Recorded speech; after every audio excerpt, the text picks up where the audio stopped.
High সবাইকে, কি অবস্থা সবার? আজকে আমি বানাবো হচ্ছে তিরামিসু।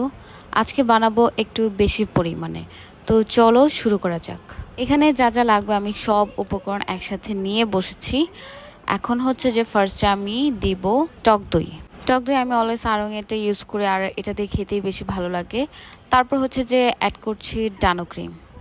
যখন অল্প বানাই তখন কনডেন্স মিল্কটা একটু কম লাগে, মানে অর্ধেক লাগে, যেমন একটা টক দই আর একটা ডানো ক্রিম। বাট আজকে আমি যেহেতু ডাবল বানাচ্ছি, যেমন টক দই 2টা, ডানো ক্রিম 2টা, তো এখানে হচ্ছে যে আমার পুরোটাই কনডেন্স মিল্ক লেগেছে।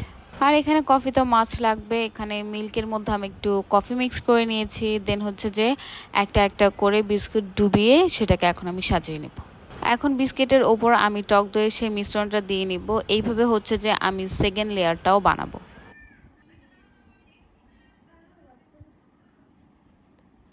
সেকেন্ড লেয়ার বানানো হলে এখানে হচ্ছে যে আমি বিস্কিটের গুঁড়া দিয়ে নিচ্ছি। তারপর হচ্ছে যে আমি থার্ড লেয়ারটা এখন কমপ্লিট করব।